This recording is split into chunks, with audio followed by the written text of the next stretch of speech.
Bonjour tout le monde et bienvenue sur ma chaîne Alizé Tarot Astro. On se retrouve aujourd'hui pour une vidéo de guidance pour le mois d'octobre 2020 qui va concerner les personnes nées sous le signe astrologique chinois du singe. Donc, je vais répéter la même chose qu'au début de chacune de mes vidéos. Sur cette chaîne, on s'intéresse surtout à l'astrologie chinoise, pas que, mais en grande partie. Et du coup, si vous ne connaissez pas votre signe chinois, je vous invite grandement à aller chercher cette information. C'est quelque chose de très facile à trouver et très rapide. En 2 clics sur internet, vous pourrez tout savoir sur votre signe chinois. Globalement, pour les personnes qui sont nées sous le signe du singe, ça va concerner les personnes qui sont nées en 1932, 1944, 1956, 1968, 1980, 1992, 2004 ou 2016. On est sur des cycles de 12 ans, comme vous l'aurez peut-être remarqué, puisqu'il y a 12 signes, comme dans notre astrologie occidentale. Alors, je dis de manière globale, parce que si vous êtes né en début d'année, janvier-février, il se peut que vous soyez concerné par le signe de l'année précédente, donc en l'occurrence la chèvre, étant donné qu'on parle ici d'année chinoise. Vous le savez sûrement, le nouvel an chinois ne tombe pas en même temps que le nôtre, on n'est pas sur des années grégoriennes, enfin du calendrier grégorien, et du coup, voilà, si vous êtes né en début d'année, janvier-février, je vous invite à aller vérifier quand même. Ceci étant dit, je vous explique le programme. Alors, on va regarder dans un premier temps avec les cartes du Lucid Dreams Beginner Tarot, qui est un tarot fabriqué et conçu par Saint-Soleil. C'est une boutique australienne sur Etsy que je vous recommande chaudement, même si je ne suis pas payée pour le dire, je tiens à le préciser. Ça vient juste du cœur, j'aime beaucoup son travail. On va aller tirer donc 8 cartes dans un premier temps avec ce tarot, et puis on finira comme d'habitude avec quelque chose d'un petit peu plus personnalisé. On ira tirer une carte pour chaque élément avec l'oracle de l'art qui est tout beau tout neuf et qu'on étrenne ensemble pour ce mois d'octobre.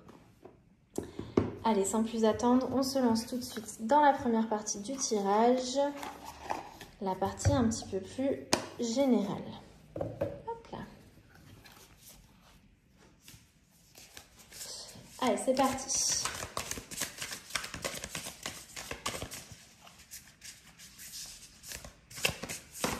Oula, ça saute dans tous les sens.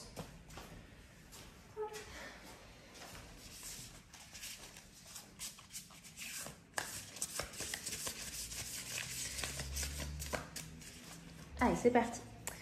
Alors, cette carte-là, elle va venir représenter votre état d'esprit maintenant, au début du mois d'octobre.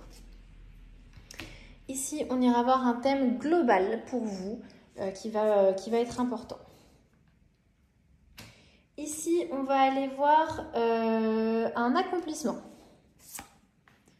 Ici, on sera sur ce qu'il faudra éviter ce mois-ci. Et là, au contraire, ce qu'il faudra accueillir. En tout cas, ce qui serait intéressant d'accueillir. Il n'y a aucune obligation. Ici, on ira voir les obstacles auxquels vous allez devoir faire face. Puis, où est-ce que vous pourrez trouver du support par rapport à ces obstacles. Et enfin, on s'intéressera à une action concrète que vous pourrez entreprendre ce mois-ci. Allez, c'est parti. On découvre ça ensemble tout de suite. Allez, donc vous, votre état d'esprit, où est-ce que vous en êtes maintenant? Ok. On a le 4 d'épée. Le 4 d'épée, il vient nous parler de prendre un moment et de se mettre en retrait. Vraiment, on est dans une retraite volontaire, choisie, où vraiment on va aller s'éloigner de notre monde un petit peu extérieur pour prendre du temps pour nous, pour se reposer, pour reprendre des forces, que ce soit au niveau mental ou physique. On est plus sur le niveau mental parce qu'on est sur des épées, mais c'est une idée globale. Il y a eu un besoin de reprendre des forces. Il y a eu un besoin de se retirer un petit peu du monde extérieur, d'aller chercher à l'intérieur de soi les forces nécessaires pour récupérer un petit peu quelque chose qui a dû être compliqué ces derniers temps, pour vraiment se régénérer et repartir sur un bon pied. On parle d'une retraite qui a été voulue, qui a été décidée pour se protéger soi-même. Donc vous entrez dans ce mois d'octobre en étant soit en plein cours de ce processus, soit en touchant à la fin de ce processus. En tout cas, c'est quelque chose qui a commencé avant, d'accord? Et on va voir du coup ce que ça va donner pour vous avec la suite des cartes. Tout de suite, on va aller s'intéresser au thème global pour ce mois-ci, la teinte globale importante qui va un petit peu marquer ce mois d'octobre. Ok, parfait. On est sur le 3 de coupe. Le 3 de coupe nous parle de moments où on célèbre, où on passe du temps avec nos proches, où on est vraiment dans la fête, la fiesta, on a envie de s'amuser, de passer vraiment des moments agréables dans des événements sociaux, avec nos amis, avec nos proches. C'est un petit peu bizarrement le contraire du 4 d'épée puisqu'il vient nous parler, le 3 de coupe, de justement aller profiter de sa vie sociale. C'est intéressant du coup de l'avoir en face. On voit que vous entrez avec cette énergie de repos, de retraite et que par contre tout votre mois va être teinté plutôt de moments où vous allez avoir envie de passer du temps avec vos proches et de vous amuser. Il va y avoir un petit peu une dissonance à ce moment-là. On va voir si ça va poser des problèmes ou si vous allez quand même savoir bien gérer justement cet équilibre. Après, comme on l'a dit, ça c'est votre état d'esprit à l'entrée du mois. Donc peut-être que justement ça va évoluer plus vers un esprit festif. En tout cas, ce que ça m'évoque aussi, c'est que peut-être dans son sens un petit peu plus négatif, cette carte nous parle de sentiment de solitude et du coup, il ne faudra pas tomber dans une retraite trop poussée et du coup commencer à se sentir solitaire. Parce que là, pour l'instant, c'est un état que vous aviez choisi, dans lequel vous vous êtes mis volontairement, mais il ne faudrait pas le subir. D'accord ? Et du coup, on va aller voir un accomplissement tout de suite. Une bonne nouvelle. Allez, c'est quoi la bonne nouvelle pour ce mois-ci? C'est l'As d'épée. L'As d'épée, il vient nous parler vraiment d'une énergie de renouveau, justement. Ça tombe bien. Peut-être qu'il y a quelque chose qui s'est... Peut-être que sûrement même votre retraite a été très bénéfique. On est en plus dans le même domaine. On est sur les épées. On était aussi avec les épées en tout début. C'est-à-dire sur le domaine un petit peu quand même du mental et des idées. L'As d'épée vient nous parler d'une clarté mentale, d'avoir une meilleure vision des choses et de pouvoir mieux se concentrer sur ce qu'on veut, sur comment l'atteindre. On est vraiment sur une énergie de « ok, ça va mieux, j'écarte un petit peu les nuages et je vois enfin ce que je veux, je vois ce que je veux clairement, ça va bien se passer ». C'est votre accomplissement pour vous ce mois-ci, c'est justement d'arriver à atteindre cette clarté mentale. Donc a priori, on est vraiment, cette énergie-là du début du mois d'octobre va vraiment assez rapidement s'effacer pour laisser place comme ça à ce sentiment de renouveau, de clarté, d'avoir l'esprit vraiment clair. Et on va aller voir du coup quelque chose à éviter pour vous ce mois-ci. Ok, on a le 2 de coupe renversé. Dans son sens renversé, le 2 de coupe vient nous parler d'une séparation, d'un clivage, d'une division. Qu'est-ce que ça signifie dans les choses à éviter? Ça veut dire tout simplement qu'il va falloir chercher à bien communiquer avec votre entourage dans le domaine des couples qu'on avait aussi ici. On est vraiment sur l'émotionnel, le relationnel et du coup il va bien falloir communiquer avec votre entourage pour éviter qu'il y ait des frictions, pour éviter qu'il y ait un manque d'harmonie qui mène à un sentiment de rejet de la part d'une personne ou de l'autre, que ce soit vous ou la personne en face de vous ou les personnes en face de vous. En tout cas, on nous parle de savoir communiquer avec les personnes, d'éviter justement de tomber trop dans une séparation. Et ça paraît logique puisqu'on a vu quand même que vous vous êtes vous-même éloigné. Et donc voilà, il va falloir éviter que ce soit trop intense. Il va falloir éviter que certaines personnes autour de vous se sentent rejetées. Il va quand même falloir un minimum rester attentif à bien communiquer avec votre entourage pour ne pas inspirer de sentiments de rejet de votre part, ou au contraire ressentir un sentiment de rejet de la part d'autres personnes après tous ces événements. Sur une meilleure note, on va aller voir les choses que vous pouvez accueillir ce mois-ci. Ok, parfait, on a le roi d'épée. Décidément, ça revient beaucoup le mental pour vous ce mois-ci. Vous cogitez beaucoup les singes. Alors, le roi d'épée vient nous parler, encore une fois, de clarté mentale. Là, on était sur le premier degré avec l'as, on est sur le dernier degré avec le roi. Donc, c'est vraiment, on a un accomplissement et ce que vous pouvez accueillir ce mois-ci. On est sur des thèmes similaires, donc vraiment, ça fait sens. Il semble que ce soit quelque chose d'important pour vous. Avec l'as d'épée, on était, comme je le disais, sur le premier degré, donc sur une énergie assez brute, d'accord, assez comme ça... Oui, brute et qu'il fallait tailler un petit peu dans la roche. On avait vraiment ce sentiment que ça y est, maintenant j'y vois clair. Mais c'est encore un petit peu peut-être confus.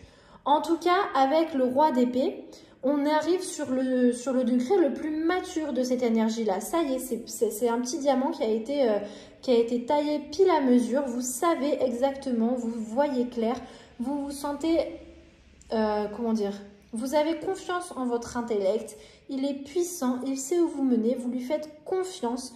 vous avez des vérités, vous avez de la discipline et vous avez de l'intégrité. Et donc avec tout ça, vraiment, il ne peut que vous arriver des choses intéressantes. A priori, quand même, on est sur des trucs très positifs. Mais en tout cas, voilà, c'est ce qu'il y a à accueillir ce mois-ci, c'est vraiment ce sentiment de « Ok, on voit que vous allez y arriver, vous allez ressentir cette chose-là de manière très brute et assez intense. Et ce qu'il va falloir accueillir, du coup, c'est ce sentiment un peu plus élevé par la suite de « Ok, oui, j'ai ça, qu'est-ce que ça veut dire exactement ?» Et vraiment pouvoir tailler, comme je vous l'ai dit, ce petit diamant pour que ce soit parfait. Ce petit diamant étant vos idées et votre mental ce mois-ci. Allez, du coup, on va aller voir, je suis désolée, ça va encore piquer un petit peu, on va aller voir les obstacles auxquels vous allez devoir faire face. Ok, on a le chariot. Le chariot dans son sens, donc on est sur une arcane majeure pour la première fois dans ce tirage. Le chariot dans son sens un petit peu plus négatif, puisqu'on va aller ici voir les obstacles auxquels vous allez devoir faire face, vient nous parler justement d'un sentiment de blocage. On sait où on veut aller, on a l'envie, on a le désir, on a l'impression que rien ne peut nous arrêter et pourtant, blocage. Et blocage extérieur, a priori, d'accord, avec le chariot dans son sens négatif. C'est pas quelque chose qui vient de vous, c'est pas ça le problème. Il y a quelque chose sur votre route, en fait, tout simplement. Et du coup, vous allez peut-être vous sentir un petit peu impuissant par rapport à ça. Ça va être vraiment votre obstacle. Il va falloir faire attention à ne pas tomber, du coup, dans une espèce de forme d'agressivité où on force à tout prix. Et du coup, on perd un petit peu le sens de la direction dans laquelle on voulait se diriger au tout début. C'est marrant qu'elle tombe en carte de l'obstacle puisque le chariot inversé, ça représente un obstacle sur notre route. Donc, l'obstacle auquel vous allez devoir faire face, c'est que justement, il va y avoir un obstacle sur votre route et que ce sera un obstacle extérieur auquel vous ne pourrez rien faire, enfin, par rapport auquel vous ne pourrez rien faire, vous serez impuissant. Ne tombez pas dans une énergie où vous cherchez à tout prix à forcer, d'accord? On va aller voir du coup tout de suite où est-ce que vous pourrez trouver du support par rapport à ça justement. Ok, parfait. On a de nouveau une arcane majeure qui lui suit. C'est la roue de la fortune. La roue de la fortune vient nous parler de faire confiance à l'univers. La roue tourne, d'accord? Il y a des moments très hauts, des moments très bas. C'est normal. Et du coup, où est-ce que vous pourrez trouver du support par rapport à ça? En gardant bien en tête que ça ne dépend pas de vous, que ce n'est pas votre faute, que ça ne sert à rien de forcer, que très bientôt les choses vont se débloquer pour une résolution positive. On est sur la carte de la bonne fortune, d'accord? La roue de la fortune, la bonne chance, d'accord? L'univers qui est en contrôle et qui va justement nous placer des petits pions pour que ce soit un petit peu plus facile, même si effectivement, des fois, il y a des moments compliqués. Donc, où est-ce que vous allez pouvoir trouver du support ce mois-ci? Gardez en tête l'idée que ça ne dépend pas de vous et que très bientôt, la roue va tourner et que on n'est pas sur un blocage éternel avec le chariot renversé, d'accord? On est vraiment sur une situation temporaire. Allez-y, serrez les dents, ça va bien se passer. Très bientôt, la roue va tourner, il n'y aura pas de souci, ne vous inquiétez pas, une résolution positive viendra à vous. Je ne sais pas dans quel domaine on est, là, puisqu'on est sur des arcanes majeures, c'est un petit peu plus dur de le nuancer. Mais en tout cas, on est sur un tirage général. Donc, vous me direz un petit peu dans les commentaires si vous avez des situations en tête auxquelles ça pourra coller. Ou peut-être pendant le mois si effectivement vous avez rencontré ce genre de situation. Et du coup, on va finir cette première partie du tirage avec une action que vous pouvez entreprendre ce mois-ci, d'un point de vue un petit peu plus concret. Ok, parfait. On a pour la première fois le pentacle qui sort, le denier, et avec le cavalier. Les cavaliers, souvent, sont des énergies qui paraissent très rapides, très impulsives au tarot. Donc, il y en a 4, un pour chaque suite. Et en fait, le cavalier de denier, c'est le seul qui est justement un petit peu plus lent, qui prend son temps parce que le cavalier de denier, il est bien ancré, il est patient. Il sait que ça ne sert à rien de se presser, il est plus pragmatique que ça, d'accord? Il a un sens pratique, le cavalier d'épée. Du coup, quelle action vous pouvez entreprendre ce mois-ci? Eh bien, on vous dit qu'il faut être patient, qu'il faut se montrer un petit peu plus pragmatique. Ça me paraît tout à fait logique par rapport au fait qu'on a vu que justement, il y allait y avoir des obstacles qui vont vous demander de la patience, auxquels vous ne pourrez rien. On vous a demandé aussi du coup de ne pas, enfin on vous a proposé de ne pas trop forcer, justement, on est dans cette énergie-là d'y aller doucement mais sûrement. Et on a vu effectivement par rapport à ce sens pragmatique qu'il allait avoir des choses un petit peu compliquées au niveau relationnel, que vous allez avoir envie de vous connecter aux autres, mais qu'il y a certaines personnes qui vont se sentir un petit peu peut-être oubliées à tort ou à raison ce mois-ci. C'est peut-être juste dans leur tête, hein. C'est peut-être pas votre faute, mais on va vous demander justement d'être un petit peu plus pragmatique et de savoir communiquer avec elles. Et vous en êtes tout à fait capable, puisqu'avec les épées, on est à la fois sur le domaine du mental, mais aussi sur le domaine de l'expression de nos mots, de nos paroles. Donc vous allez pouvoir bien parler, vous allez avoir cette maturité nécessaire et cette envie surtout d'exprimer les choses de manière claire. Donc je ne me fais pas de soucis pour vous. Ce mois-ci, les personnes nées sous le signe du singe, vous avez un tirage qui est certes un peu lourd, on voit qu'il y a eu des choses un petit peu compliquées auparavant, mais on voit que vous avez envie de vous diriger vers autre chose, que ça commence à être fini. Vous pouvez petit à petit le mettre derrière vous, qu'il y a des petits obstacles par-ci par-là au niveau des relations avec vos proches, des petits obstacles qui ne vous appartiennent pas en fait, d'accord, pour lesquels vous n'êtes absolument pas responsable, qui vont venir vous picoter un peu à droite à gauche, mais vous aurez tous les outils nécessaires pour justement y faire face de manière très digne et très classe, sans que ça ne vous atteigne plus que ça, d'accord? Allez, sur ce, on va passer à la seconde partie du tirage. Donc, comme je vous expliquais en début de vidéo, on va aller s'intéresser à l'oracle de l'art. Et l'oracle de l'art, pardon, je ne vous ai pas donné les auteurs. Il a été écrit par Katia Tilevich, illustré par Mickaël Sommer et traduit en français par Julie Siboni. Donc avec l'oracle de l'art, on va aller s'intéresser à chaque élément. Alors, petit point technique, les éléments, qu'est-ce que c'est, pourquoi, comment. En astrologie chinoise, on a donc 12 signes qui reviennent par cycle de 12 ans et 5 éléments qui reviennent par cycle de 60 ans. Ce qui fait que dans un cycle de 60 ans, un signe revient 5 fois, du coup. Et du coup, une fois sous chaque élément. Donc, il va y avoir des singes d'eau, des singes de bois, des singes de feu, des singes de terre et enfin des singes d'or ou de métal. C'est la même chose. Du coup, ce qu'on va faire, c'est qu'on va aller regarder pour chacun de ces éléments, qu'est-ce qu'on peut dire en fait, tout simplement. Quel artiste a un message, voilà, on va aller regarder tout ça. Vous verrez que je commente un petit peu moins les tirages d'oracle parce que c'est des petites phrases qui portent à réflexion et j'ai pas trop envie de vous influencer parce que forcément tout ce que je vous dis ça passe inévitablement par mon prisme personnel. J'ai pas trop envie de vous influencer sur celui-là, je vais être un petit peu plus synthétique, on va dire. Je vais vous donner quelques petites pistes de ce que ça m'évoque sur le coup, mais je vais aussi vous laisser y réfléchir de votre côté. Je trouve que c'est intéressant comme travail. Alors, on commence direct avec les personnes qui sont nées sous le signe des singes d'eau. Il s'agit des personnes qui vont être nées en 1932 ou 1992, normalement. Hop, là, je vais aller chercher celle-là. On a le Corbusier. Ah, j'adore. C'était mon avis pas du tout objectif et qui ne vous intéresse probablement pas. Alors, le Corbusier. Donc, dans ce jeu, on a toujours 3 petits thèmes. Un petit conseil global dans votre vie, un petit conseil qui concerne le monde du travail, le domaine du travail, et un petit mot d'inspiration. Alors, il nous dit de manière globale qu'en théorie, c'est parfait, mais qu'en pratique, ce sont des problèmes.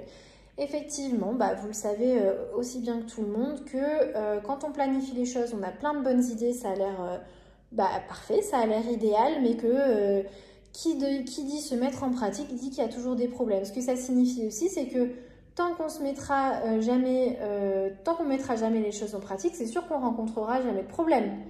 Mais est-ce que c'est vraiment intéressant de ne penser les choses qu'en théorie et de ne pas les pratiquer un petit peu? Je ne sais pas. Voilà. De quoi y réfléchir.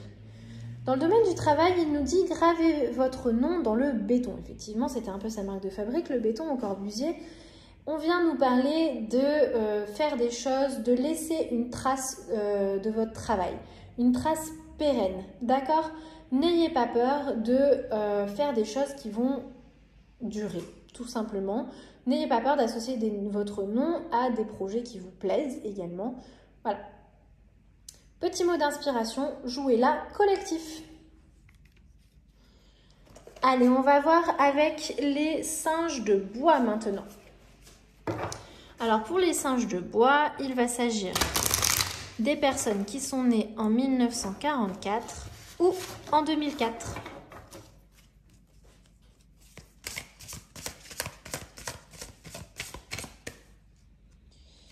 Hop là, je vais prendre celle-là. Ok, on a Andy Warhol. Hop là, je pose ça à côté.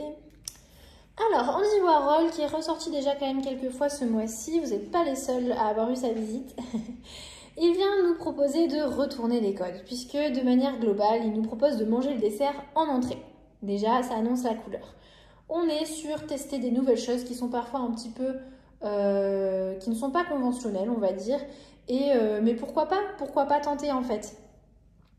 Dans le domaine du travail, il vous propose de laisser un peu de temps à vos 15 minutes. C'est bien d'avoir une discipline, de se dire ok, je prends une pause, là, 15 minutes, pas plus parce qu'il faut que je me remette au travail. C'est bien aussi de savoir se montrer flexible avec soi-même et de ne pas être trop rigide. Si vous sentez au bout des 15 minutes qu'il y a un truc important qui est en train de vous venir en tête, mais que vous vous mettez martel en tête et que vous vous dites, pardon, non, là il faut que j'y retourne, j'avais dit 15 minutes, c'est pas une de plus, et du coup vous perdez par exemple cette idée, c'est juste un exemple. C'est dommage. Il faut savoir se montrer un petit peu flexible avec vous-même. Petit mot d'inspiration, vouloir vaut parfois mieux qu'avoir. C'est un petit peu le contraire de ce que nous disait le Corbusier. Lui, il nous parle justement de non, c'est pas tellement le contraire, ça va dans le même sens. Vouloir, c'est toujours mieux, il se passe toujours beaucoup plus de choses quand on les imagine, ça se passe toujours très bien, alors que quand on a les choses concrètement devant nous, il y a souvent des problèmes qui se présentent. Donc on est un peu sur le même message quand même dans le fond. Mais pris de l'autre côté, du coup Andy Warhol, il préfère vouloir, alors que le Corbusier, il nous encourage plus à aller s'ancrer dans le réel. On va aller voir maintenant du côté des singes de feu. Hop là, je fais tout s'envoler. Les singes de feu, ce sont les personnes qui vont être nées en 1956 ou en 2016. Mais bon, les 2016, ils me paraissent un petit peu pitchoun là pour aller venir voir ma vidéo. Donc, je pense qu'on va plutôt être sur les personnes nées en 1956.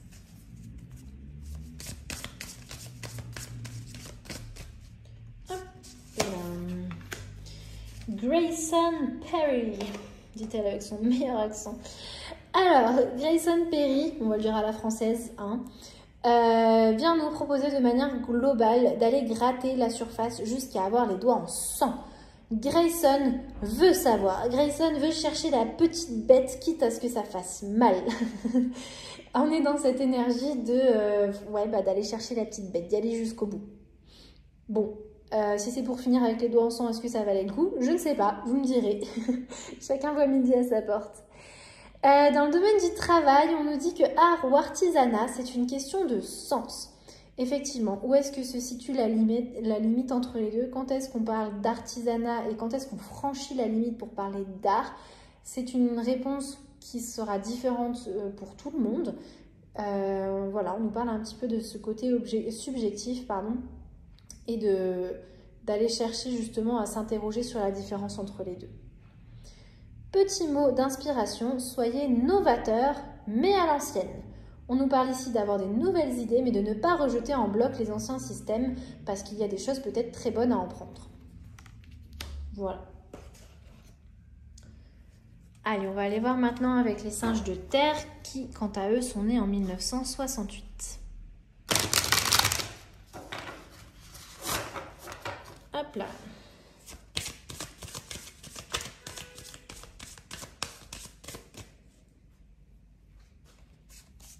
Allez, ici.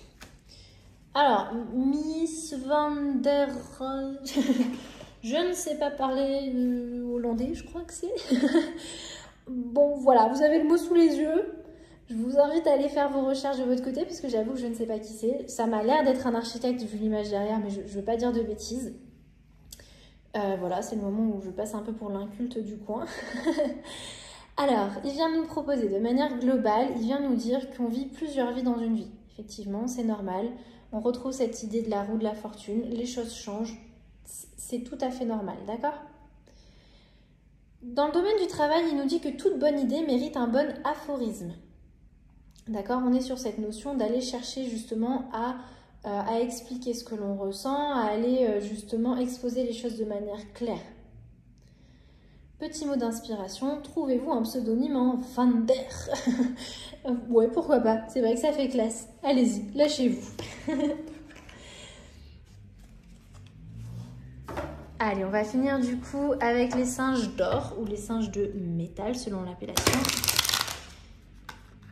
Oh oui. Et il va s'agir du coup des personnes qui sont nées en 1980.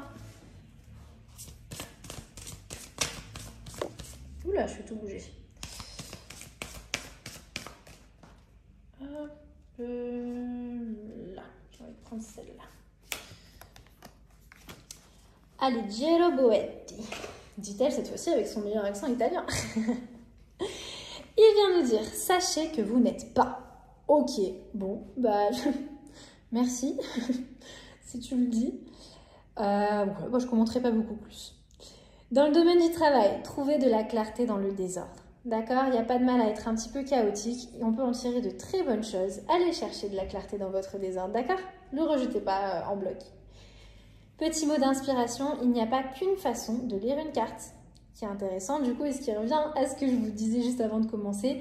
Là, je vous lis cette carte-là avec mon prisme personnel. Vous pouvez la lire aussi avec le vôtre et je vous invite à le faire. Et du coup, ça conclut parfaitement, je trouve, notre tirage pour les personnes nées sous les signes du singe pour le mois d'octobre 2020.